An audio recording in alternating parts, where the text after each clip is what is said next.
yes if 100 Ghana cedis per fabra na beji wa yaresa ya de ne se de tie bia no 100 Ghana cedis 100 Ghana cedis nyame ya adoma miminde ya na ekoso miminde ya 100 Ghana cedis brani en screen ni pedua no brani hwehwehwehwe mu emma yen hwe wo urine mu yen hwe wo moja mu yen hwe ni pedua ni mu nyina wo wia wo sane doctor asan atenase we enya yade fofo nkwa na ekoma mu na mu yade o wunya dio sa kwenya we ekoma wo bra ne nhwe bibia mu emma empo bakwana se bibia anima ne yamma ye nuo ni bia ebe boost wo immune system no na ahoto aba eye ni pedua nim nti de kanyina ne se meminda me pa chow me beto me bo asa boy ye numbers e na afa su ye branches no de ben wono na wo de amika na waba ne ahwe na bibia koso ye de ama wo Kumasifo nyina ebe hye mu etimetim Lumba Junction Etimetim Lumba Junction hona Kumasifo ye nyina ye ehye mu na nkwanfo beko Old Ashoman Aloe Junction Old Ashoman Aloe Junction saa so na eyetemafo so be hye mu ewo Ashaiman Tulako Christian Village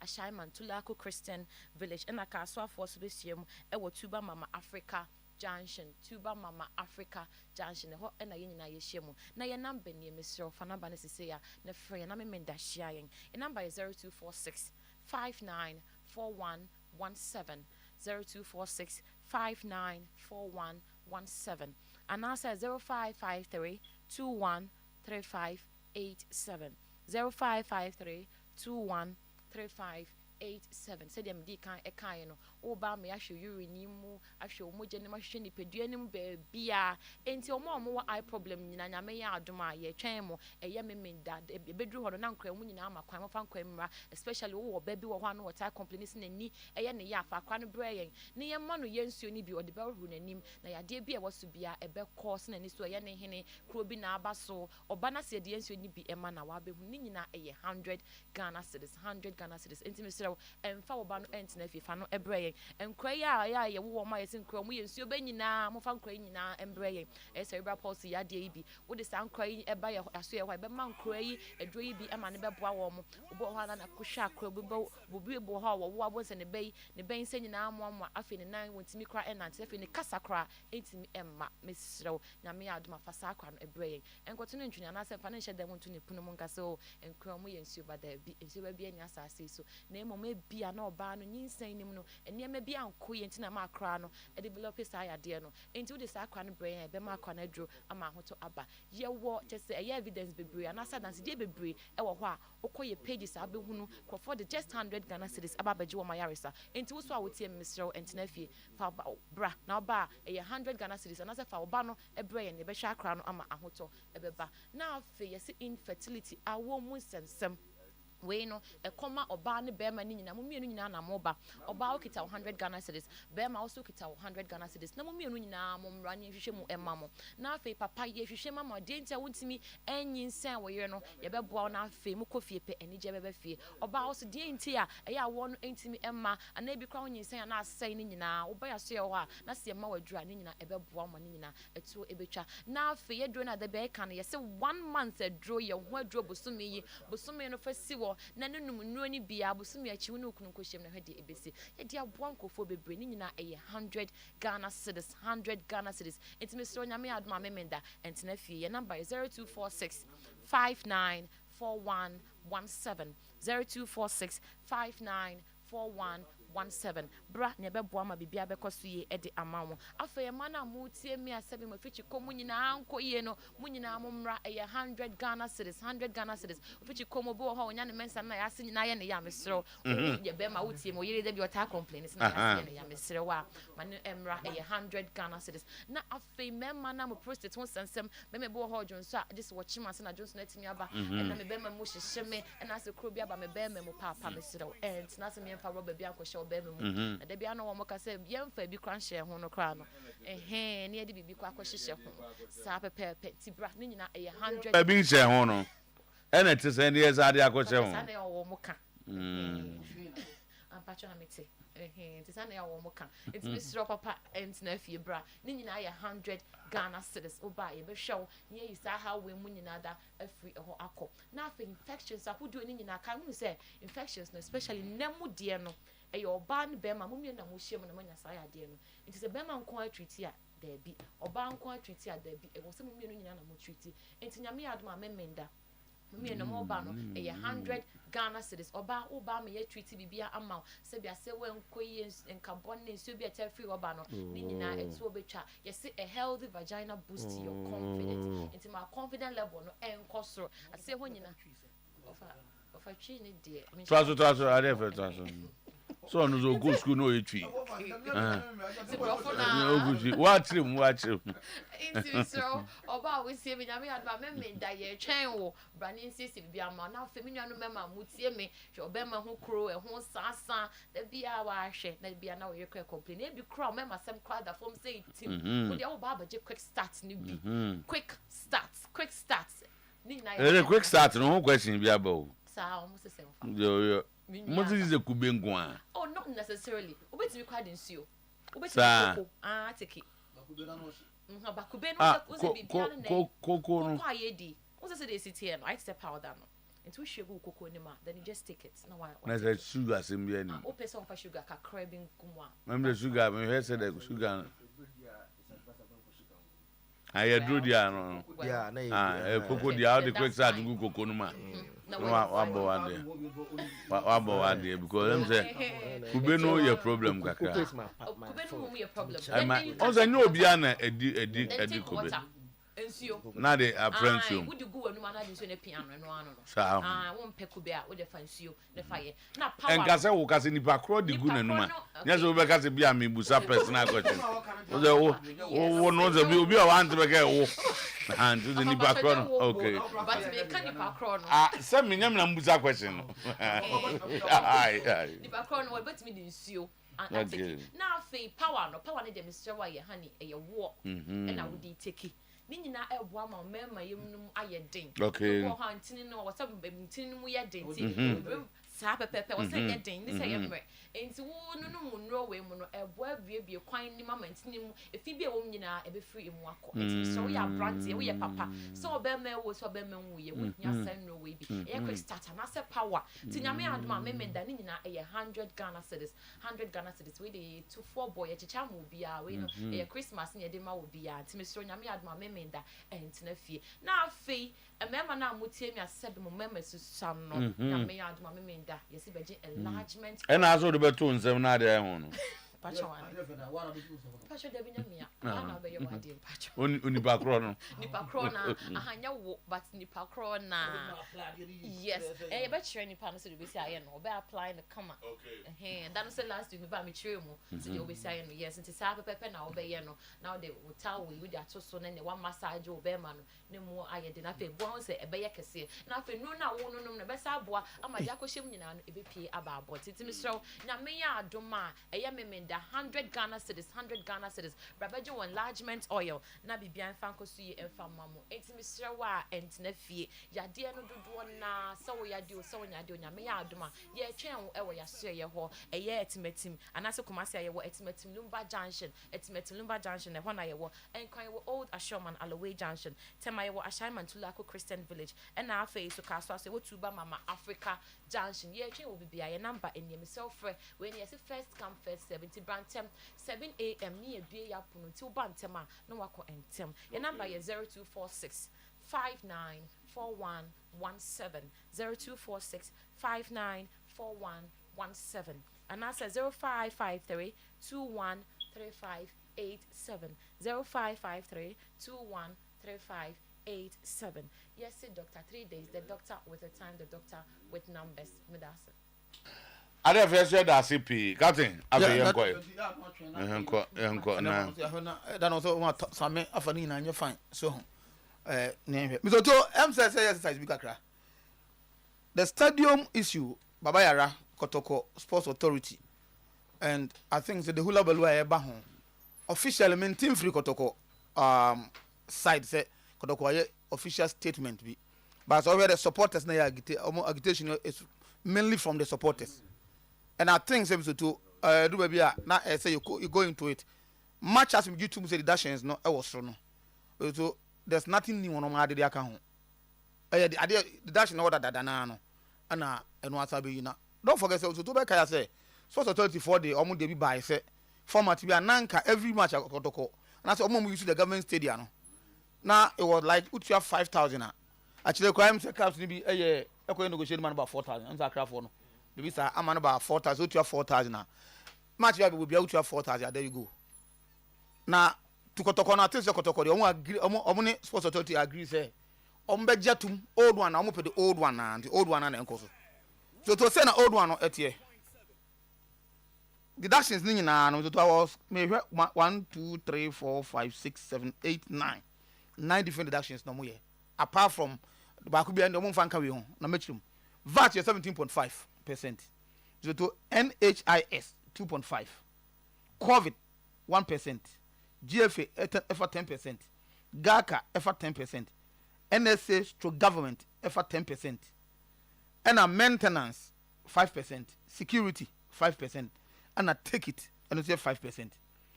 Clubs no, na the team obo na kotoko any NSA e dashing be omo ye eno ye they are omo pronte take the edema omo accreditation edema omo ekoye na refreshment there omo ye said that you omo take am but and omo farmer we so now me so hwemu a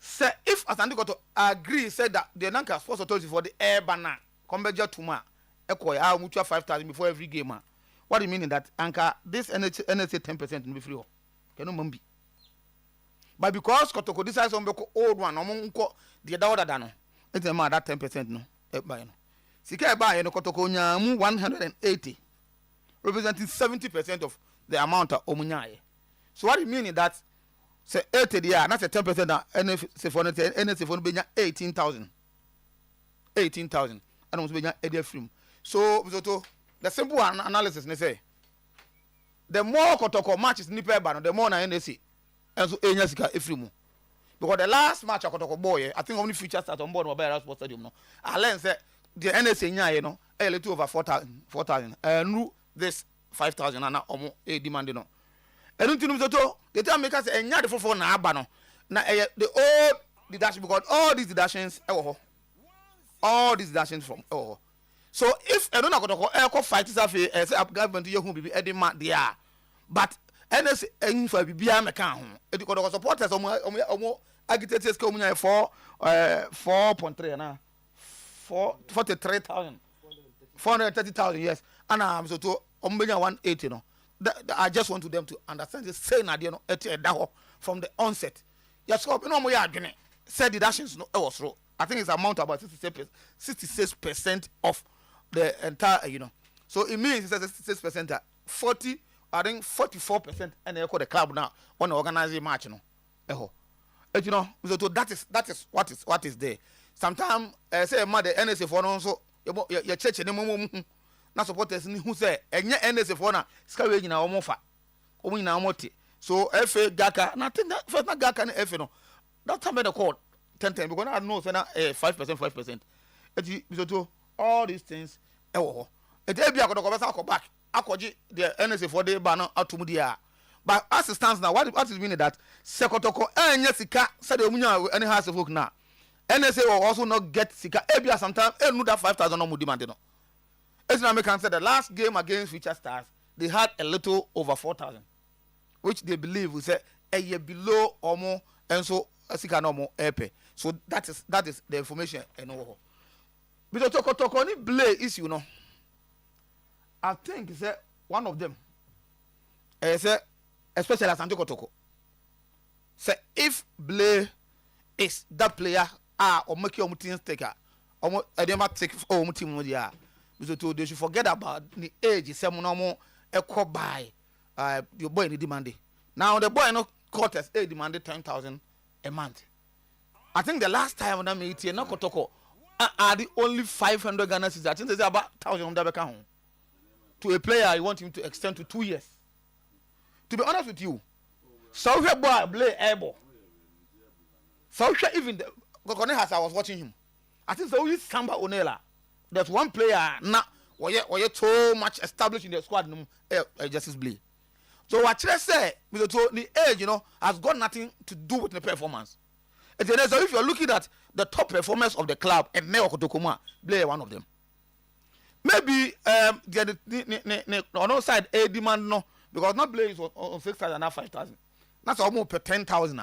I think maybe so to AB ebe was ro kakra but be kotoko so nam no so fom ati the two of them so me no omu ehia no mo reach a compromise figure because the last time I remember very well Zakito and them were saying the time kotoko man no Zakito that no man how many containers no dem no 1.5 I think some of you were demanding say come no say 2.5 or something for the player to cover and can say your issue here but they did not listen and they thought say they have to do it 1.5 I don't that 1.5 no Eddie man now 1.5 no ana ebe na wie because so now the camp na some more can say if that's the case the woman extended to the end of the month which I believe is a minimum a holding midfielder in the country now obenya more than 2 how many better than Justice Blay per the performance of the match Antiko Miss can true all the teams because to me who 3 holding midfielders in the league and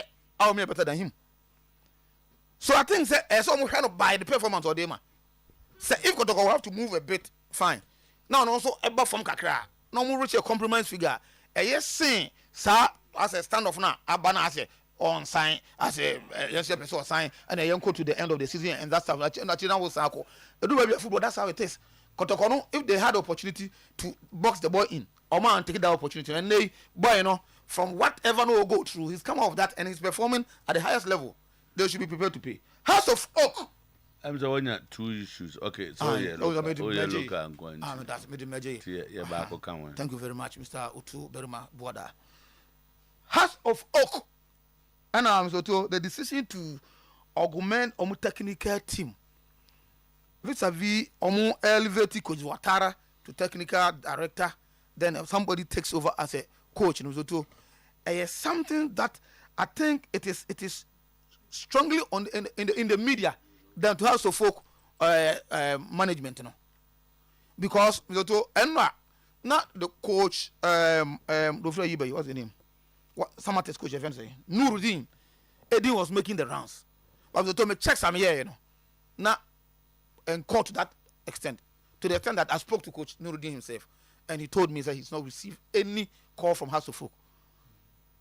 And Mr. To or prepare said then will be free Samate's a boy Abokumasi. No be taking some rest. Maybe everybody. But as it stands now, no, and Conco Drusa. Mejuto Muslims to so your Coach Ouattara pa. I didn't know any discipline or double team. But the technical know how the tactics this time man as a yaka chikakra.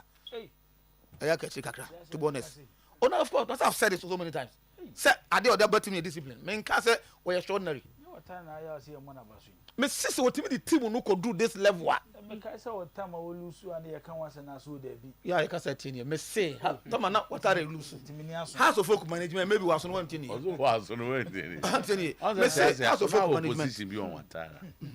And now we be catch say onim penyimfo ndidi komo kakra no I convince. Enti mu ana results no start say ba. Tinane na abona baso pa. Then one man was say now say discipline mum no ye. And yet that is no nim. Obakaya, me na bekan ha say House of Folk. The reason why they fix Ouattara should be made to stay. They say one. Aside next one mekan, there's something or there by discipline your double team now. All players that are in discipline of course no. We are clear at the nephew. And for that they want to go with him. Is it the audio minister also say now more na basu no now o cast this discipline. Also o cast be catch say management no asem catch me. I never told you say because Ouattara tactics. I say you too. Say if we catch you say coach the gas o ya there. Me say management so mo hu ade bi woni mu. Which is Mizoto management so mo hu ade bi woni mu na sa ade no.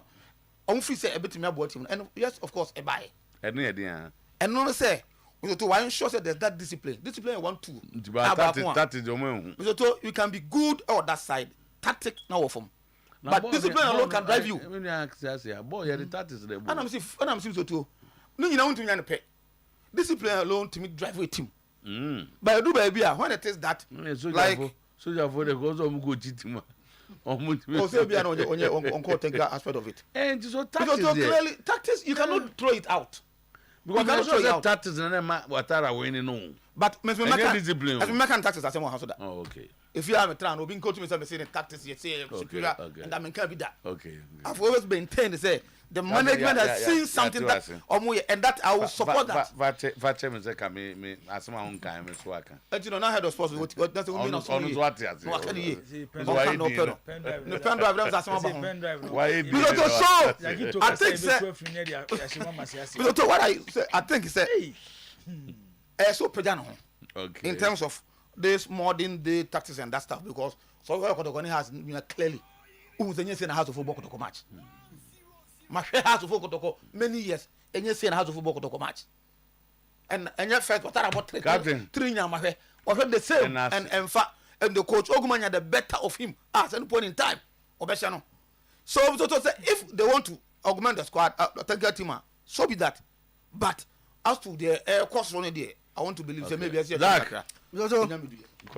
think the issue about anything Sam no Kotoko the Phantom Chair because nothing new has happened. It is the old FNC na Ekoso. Say the but mon quality my DB omu nyina make are you saying say Kotoko Bobo we are now high stadium no we are.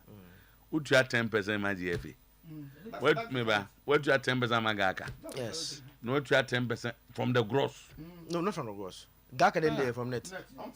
The only one that is on the net here, gross near 17 and the NHISA, you know, and the 10% to the stadium. Sports Authority. And that is the only one. Okay. But that can is on the net.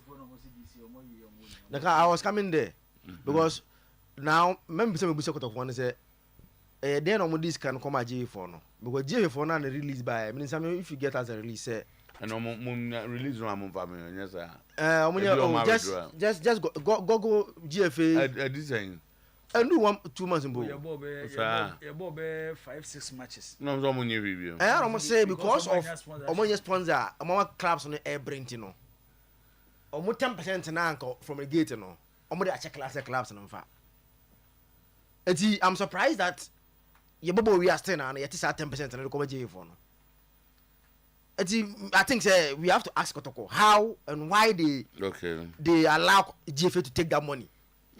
Because someone and buy Katano, Google, you see GFA saying said why are they blaming everything on the NSA? When NSA got only 10% from the net proceeds. After all taxes and expenses being deducted from gross, the share of NSA is 10. GACA and GFA 10. And one another is also 10. Tiga can GFA in America say. Hey, how many na did 10? Obi ade 10. Okay. And but was it I mean just as I can't blame on this was it Blair was given only 1 year last season. Okay. And not 1.5. Okay. He was asking for 2 years and they insisted on 1 year. Okay. If it was 1.5, it would have ended in June, not now. Okay, exactly what to assume and Ghana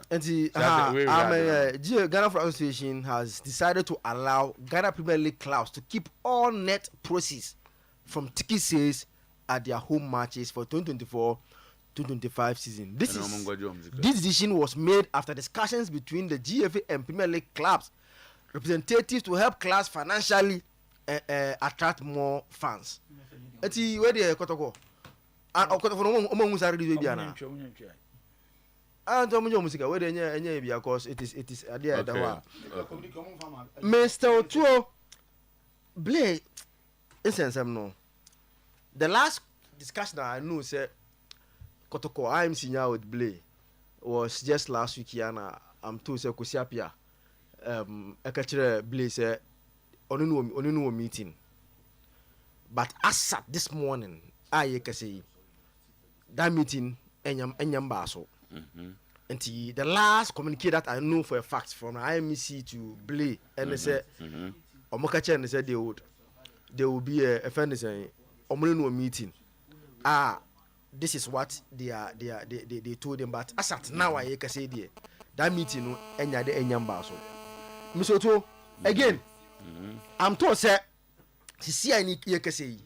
there's no improve of a second of a beer called Blay in terms of Saasika Kotoko still 6,000 now 500 now on proposal no is the last offer that's they call Blay asset now nothing new and I call more no.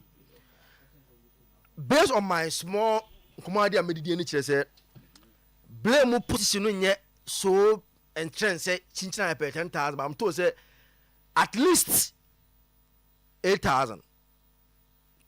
Don't go below 8,000.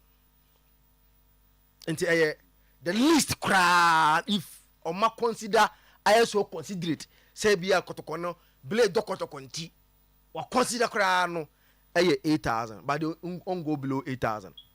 To show padi anka wa boko pound say what jetum say oh dear me dokoto konti say dokoto for ye papa o mayama mintino and no crime support us do mintino mo dear 10 one and the big come on oh say tell me dom wa say one oh say obi anu say koto about salary negotiations dey anya do o say or sick unzo or support us team no don too much how you are going to survive into one what you do or don't anymore and to almost say at least 8,000 they uncle below it, and anything less than that they are not going to take it. Or don't beko. Or don't beko. Or don't beko. Or don't beko. It's where so far what is happening. But then the captain, I think say listen, if Blay born our boy, you can bring any other person, but the experience level. Sans him more harm near Kofaba public way say yeah na my question is it from Kotoko or the camp of the player or obine kwedin komo bi mane e ba e na ye be discussion say enya hango esi salary wan na ye kofa ba say we yejuma as nipa no ko se dem wi a yejuma as central so for example say make e dey Kosiapia's close confidence. No, I'm asking that for a reason. Whose interest and I ask our discussion we call what I say obi wo interest into the baby put to pressure on fufra na and I say why so we dey omunya wo interest o we dey omu interest into no be say either no it's not be a ba kwa ma public no no it's not be a anyom na ba bontin o say intentionally. So that's the question I'm asking. For example, we say when we have been in this business for a while. Na obi ko fa ba. Said the beya ba ko put to pressure on the other one. Either blay on kotoko on blay. Said the ye nyina achi and I said the maya mo mu nyina achi. Na ye hwan mu interest. Menim how to. Well, these are issues I think should be resolved not to this point too. Say not to this point I agree. The caliber of the player. Also elsewhere never na kwa say o demand yes say na aye figures any kwan say we 1,005 or 7 am can you and the caliber of the player we are discussing. I think say bana senka omo adikan awiere dada unse we nya no it goes back to management. Okay. Because lack of proper because last year as at this stage na omo discussing yet na dem so mo didi atem o say dem say we no me company I say me to na so mo man 1 year when they were doing that in this studio I analyze say there be what is the rationale in giving a player like Blay just 1 year send a doctor on report review doctor so on the problem no because it was report that it was supported by any friend say bia doctor for the team omuti ho based on the see omuti here ko ka check ko something mo born na o man ka check o something mo born today obobo no man of the match na but Blay no oye the one because anytime you hear some reports about him we were made for no about 10 and go to but still he keeps playing and nothing happens to him and I BBC and Zano Abebo so it's baby I do it there baby I do no because me protocol for na be check o ma dey me blame for there me so 2 weeks ago kwa no me ko share no offend say embassy why Blay 2 weeks ago embassy ben na am say visa and also kwa abroche visa kwa mo dey amano kra dada o kwa abroche na me ko je obi na me no obi embassy eje obi kwa ho airport hey is that they open yafa okay Zoben yeah who are going 5 okay yeah Zach go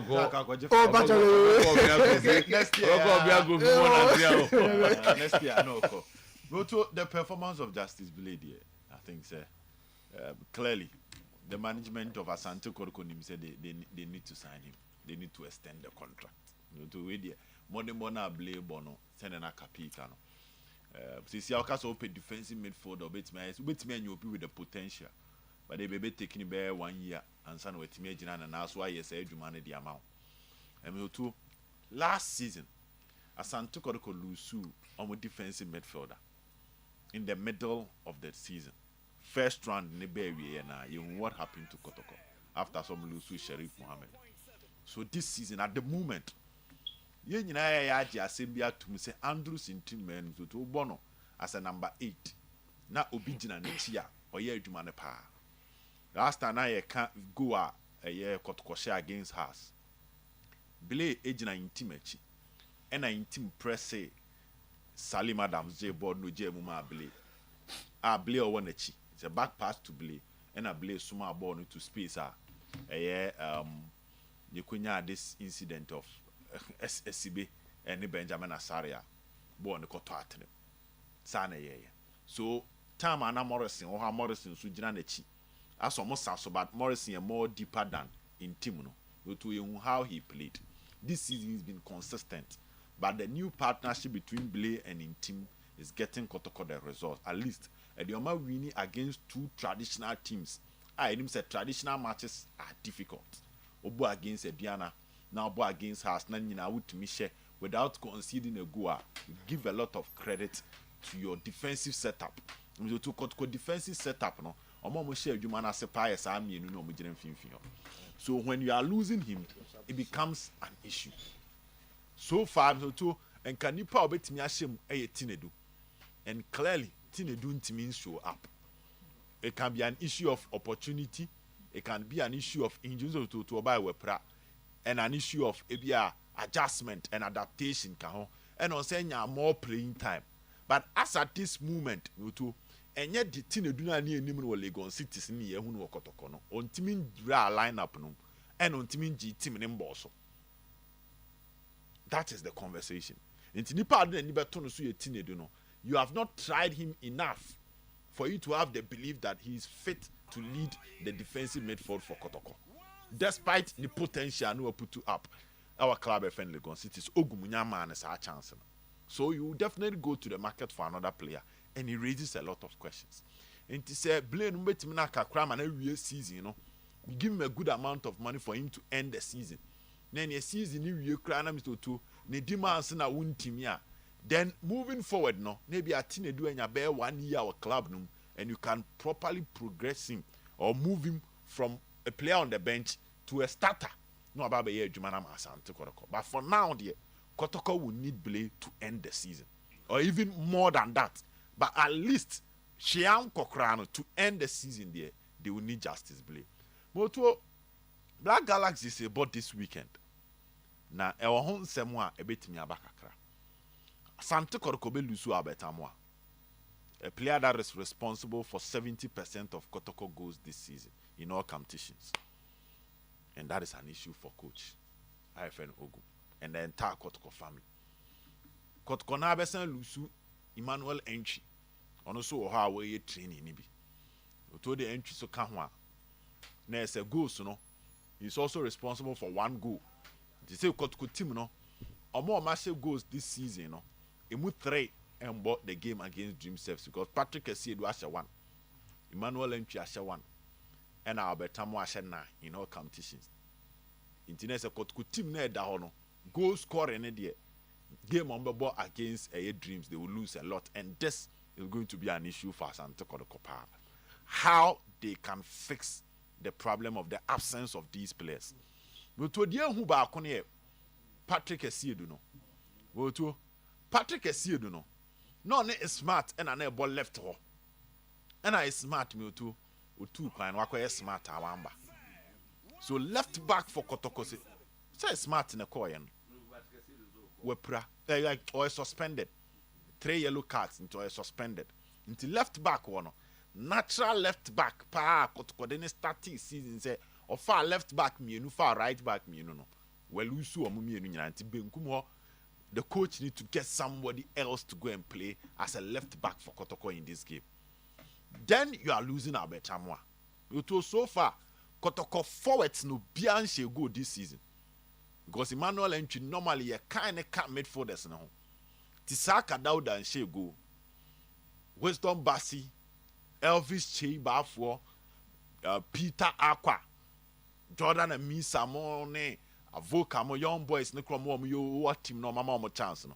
Will be anti me she go and farmers and take to me too. I think say Ogum have a big headache in terms of this weekend game against Air Dreams FC. The advantage is that Bassi, you know, to pry.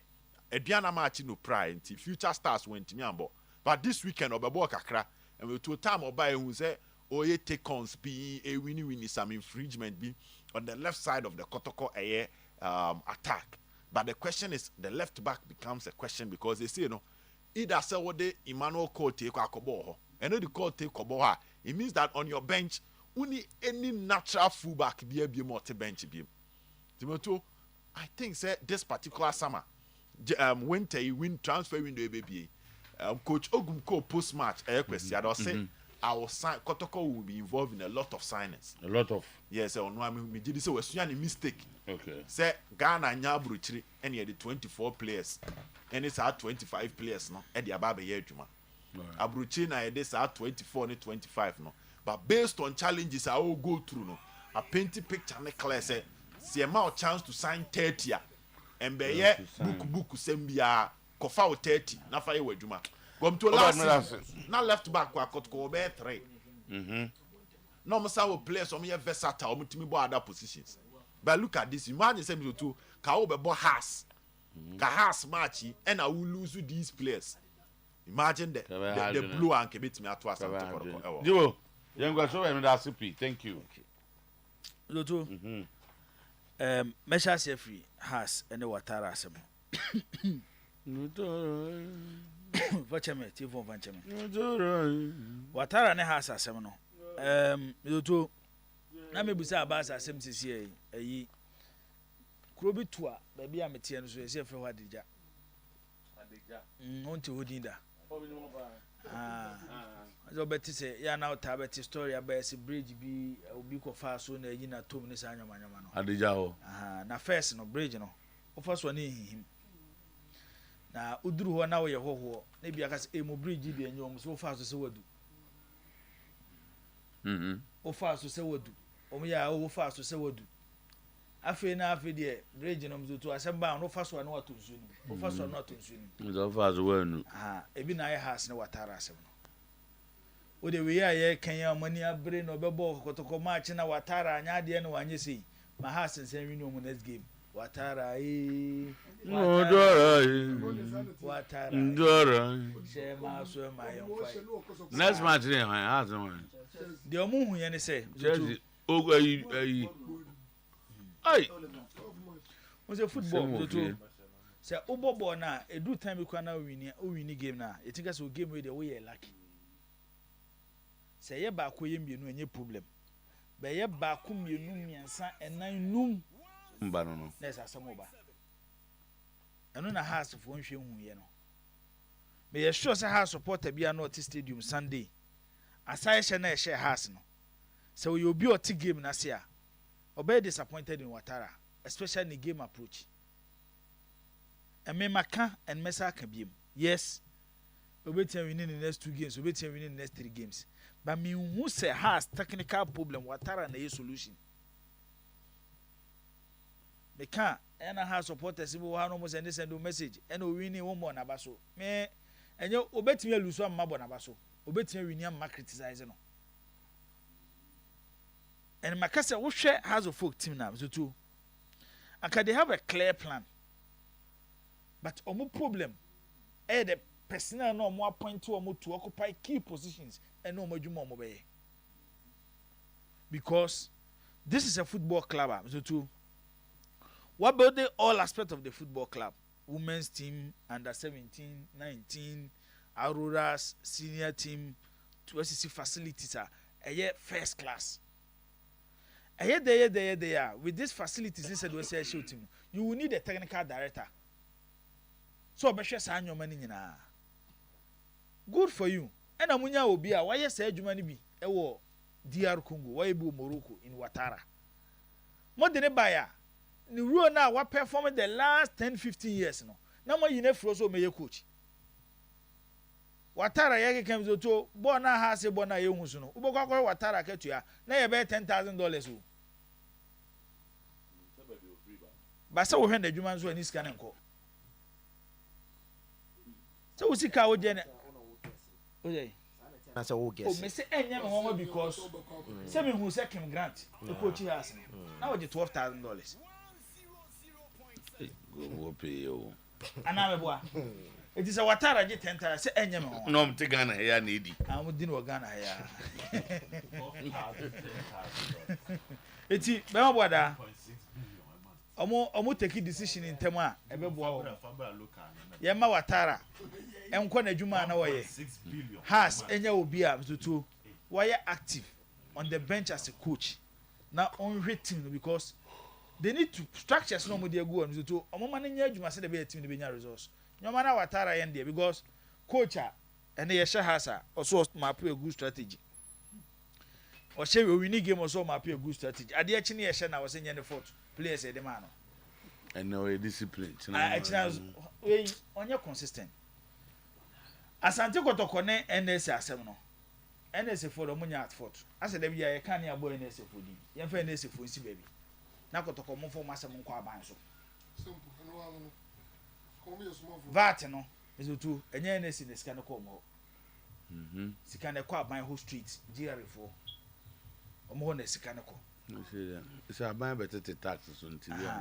Baby me wo problem ne say ezotu yesi abo no ne kese ne yede ena we na fu odni hu ena we na fu abo jata ezotu onyankopon bo na oba asase no ni asase o ezotu no ni asase o ba jata ne manam no muduru baby no mo se ha ne ya settle a abo bi amfa ho o be se wo fa ho a ukosre Go say jata. ai ansa no ma And one be ko ani mu agosre. na so munim ko mfa so kasa ukosre ansa no ma kwa Go say jata se na ko ne ye mu akonwa se ne ba ko mfu achi nhwe se. me kan nyina ma na ko si se baba yara sports stadium no enye kotoko dia e ya ban dia e na ban dia share na esinsa se na esi enhwe so sa na kwa Accra sports stadium NS na heso e ya ban dia e na has bomb but problem are two teams in me no one say omo nyusu omo kese emfanya adwuma that is where the problem is da bia na kwaya ano ene yekobo match ne atete ye Canada ba ko mienu miensa ne ajayi na asaba biem 6 months time ne asa start ne asa kan ne ajayi bizotuo kotoko ene has emienu the biggest political institutions in the country. Mr. Kotoko, ene has the two biggest political institutions in the country. Now say ya Kotoko ja matches ball baba ya sports stadium. Enye na se fona na echesu omo. Say your friend na se boss, na ye busa ne say. Aden na Asante Kotoko emo match bi mo baba ya sports stadium. Na otna se na mzoto oya analysis to empanyifo a anya mani bia beka so kotoko for complaining omo ji sika na aban to omo no tax VAT no e wo soro enti omo fu se omo ko bo bia obo ase a e ho ye nkote to omo se sika kese no ene ye de na ebaji nti bo no kom so mabo bi stadium na yesi wo no ye po de enti ababa yara sports stadium besi kuma se ye kotoko ntia de enti Accra sports stadium ha ayi Accra sports stadium kuso ye has ntia o say Olympics omo don bebe chiri no only ni ho. So tell me just say it's two teams see they should use their political influence to engage top government officials. Say presidency meet the president, tell him say sikana moji and VAT na moji and I was true we cannot pay. So tell me just say it's near yenya president elect say ni mo animu ya na mo say hama na na do ne time nya so be so 7 January 6 2025 Omampanyini Mahama Associate Nisisu president elect on so adwuma be share from 8 try to engage them ebe then be a management of Kotoko CEO of Kotoko also per appointment to meet the president to discuss this issue obi be preventive me manenya anu they should start taking action So to the mention I say they should go and meet the president of the land. Say Jerry for talk to them, let them understand. Because without Asante Kotoko, any Accra Azofo, what is the use of Accra Sports Stadium, Kumasi Sports Stadium? So what is the use? So I can see any start here and get one to be. So I can see any start here and get one to be. Eti, we to Omunya na no muntu one among a bit me abwa. Justice Blay, me say a from penny for money 2 years and so you see they have way at least 2 years, 2 seasons is good. Where be a trail with that than a woman one season now. And then now who say or more doubt cacao Justice Blay home. And no can come renew the contract to supporters, yeah. And a TC, it's a Chairman K5. No, the doctors no more. Who did see? That's what number for no Mundia can't home. Oh, but doctors this is not fair. No, yeah, no, doctors no can send and now and I go for winning about. We have Dr. Bianca Maminti. That's a doctors no comfortable. Make the doctor. I know me Omunya comfortable. So Omna They've never said own team mobile. No can say. But there was Ibiam de Maya procedure will go through. Sasa on say o show bi na oye describe asana no am na tiro mu ye say no am kan procedure ben o sana ne nan no doctors no diagnose ye no omo ma no clear ways okoso na just do person oye local eno na wodi coach no konya issue eti won no ye say wa anya we no dia but na bi no ba so obeye ye no and work for him and you say wa obeye and the doctors no samre no na oso onye na on say e wona wa so be so okọ secondary aya okoje ba samre no ka so onye no onye ene ko ba say wa anya o ntimi mo because on ye na for start here na oba ye say wa ye wi oba the doctor so dey ene working man na wa ye wi o wi na man na no message so man no esi asem na time we kana so aka wan cheche mu kan ke abro ye na aju so be ko secondary no no akoye local one no e na wo asem na aka no e na doctors ne ka say sa no be dey na mamo extend the contract no e je say no problem akoye local one ka say na tie e je say no problem eti wo asem no kra abo ma say na local ya no koye ya ode ka wuja ya ka ye okoye local yo to okoye eti the American say say they got to watch so mu here Justice Blay unlike can any dey no eno say the match so mu here no 2 years no is important but sikana ne ba bia me problem wo yem fa no kren kasem bo na Justice Blay bo e wo Ghana league no to ka 10,000 kure so 2024 ye ko aka 13 days ne ko 2025 no obed only 10,000 Nibo no the financial status and e kasa ono ye say ara 10,000 but you know omo mo talk sports and no more Sky Sports no one no more discuss players aketua no omo ni say akedi but so who 10,000 say e peanut e big money mame e very big money mame but be say we say field match Justice Blay wo no e football Salim just say o ko kaja Yes Salim need you do e beka many ambats yeah the 16,000 you know 18,000 because Angola no 16,000 about 3-4 seasons ago take a criminal Gani you no Gani you get 10,000 that's 10,000 before he left not 10,000 no get 10,000 muntu Justice Blay ombenzi boy boy I'm just to pass no man Sunday in the man. Eno kwa bros I go for go ne buy no. Eno kwa bosumi akatua ye be 4,000 pass no kwa.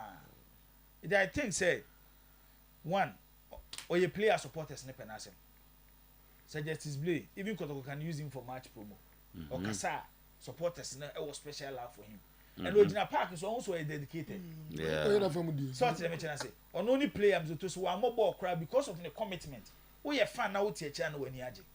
We dey mesre nanane omo hwe ni coach kwesi apiamo abrante ne ball na wo bo no ewum se ebi mu fura bo chire ne bae nti bebi o mu firi bae ne nti no ye mtimi mo musika se de magana fo na but obi e ni ho obetin aka kire me se the importance of samba kamara ena ablo e wo so change Justice Blay okotokoti okay because and they can do stage.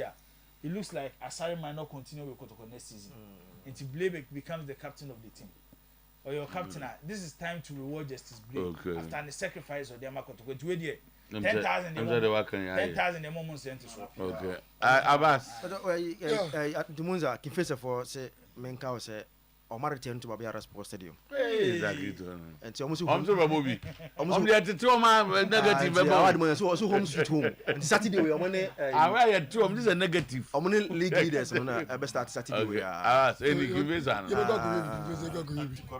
wine. So do our blast. All blacks. Your blast, almost form. I'm from Pa and Jomo. Almost form. So yeah, the twas on a GD say, be civilian in the bedi. We should have been doing. We should have found. As been called for Nyan. And I will to frame. I'm there. Say, as I'm not about a kind. Says as you Says, be me on and how Jason walk. And Yona in House of Fugan Kotoko. And the you know, and do betu no fukra. Oban and Crawford man so you know about 3 sign. Na you na ye. Eh you know. No how no. Bana could do no. Na de musuo. Na musuo, no mo musuo. Ah. No mo musuo. How ne Brenna na how ne ba. Sa Brenna no mu no. Na how ne fi Yona o mo musuo. Ye wan say how betima si na fi baba ko. Ye yini fi na de asumdie baba no ano. I said was sacrifice musuo. Ya me sacrifice. Ye to say kum.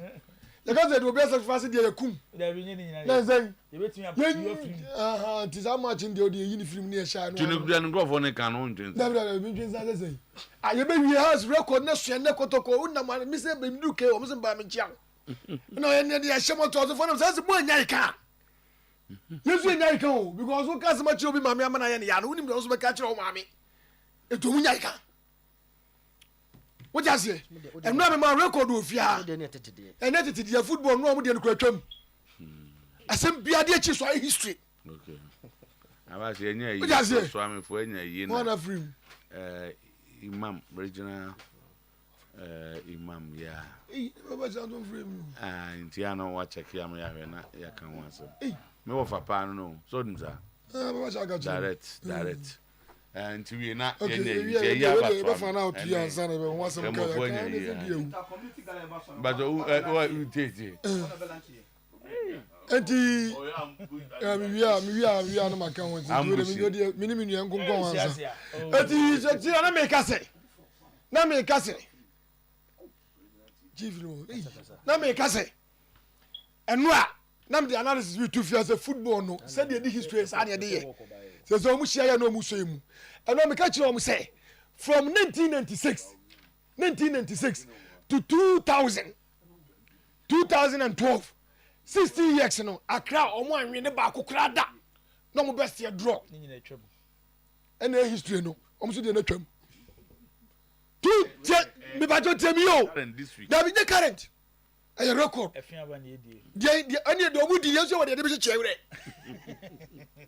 wo de omu no fi yeso we de chewere di ani chewere na me catch our supporters no how supporters omo hwe omu hwe no mu tie ni me see you hold omu 60 years on Accra Sports Stadium 60 years no emu 5 years emu 7 years you hold omu Baba Yara Sports Stadium emu na ye show omu to aso 4 ni bi o ma share to aso 4 ni bi wa what you say eti ye catch omu say bibie ni wo ye omu de be ya etumo omu hwe say o ma share to aso 4 ye nyom bi da ya yom bi da Cape Coast back to back ya kwa Accra share omu ye bese ko bo ase share omu 2016 207 near here Accra Sports Stadium ni Kumasi Sports Stadium no ya show mu to aso 4 eti ye no sabi ya Fulani ni ba ye fa na ntwe su nguna nguna uko school ye history gaga na me nya de ba de gu ye tirimu de minim tro ba se fa sem tirimu de tirimu de e na adiri su nu tirimu a undu tro mba what you say it is a try man gu tirimu a o ka sa me kana me kan ziwa